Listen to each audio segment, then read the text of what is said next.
Tout d'abord, ce n'est pas maintenant que je viens, c'est que la CAF, lors de nos différentes sessions, a estimé que ces centres qui ont été construits par la CAF, ce qu'ils appelaient à l'époque les centres d'excellence, on a envoyé des audits pour savoir exactement combien ça vaut, quels sont les investissements qu'on a fait, pour qu'après, voir quelle décision prendre. Nous n'avons pas la vocation de gérer des centres. Or, nous avons une fédération. Donc, on a pris des décisions de céder le centre de Sénégal à la Fédération sénégalaise de football et le centre de l'Éthiopie à la Fédération de l'Éthiopie. Par contre, le centre de Bankomo au Cameroun, comme on a investi plusieurs millions de dollars, autour de plus de 25 millions de dollars, on a estimé que la CAF doit vendre. On est en train de voir avec le gouvernement camerounais comment réaliser cette vente.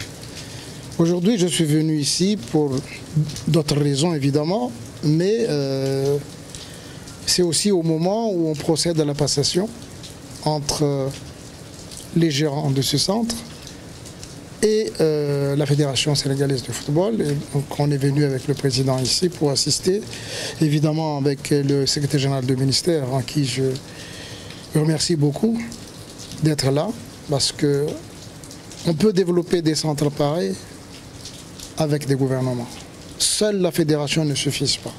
Donc c'est un geste fort pour nous. Et on a déjà même discuté avec son Excellence le chef de l'État à un moment donné de l'issue de ce centre qui doit être un outil important pour le développement de la jeunesse d'une manière générale, mais aussi pour le football en particulier. Voilà. Ce qu'on attend de la fédération, c'est d'utiliser ce centre pour le projet qui est prévu, c'est-à-dire le projet de développement du football. Évidemment, en associant le village environnant dans ce processus. C'est ce qui est bien.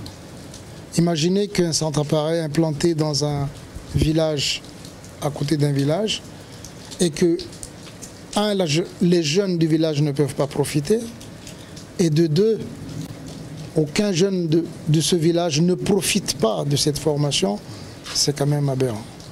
Donc, comment vous dire, j'aime pas trop en parler de la gestion de mes prédécesseurs.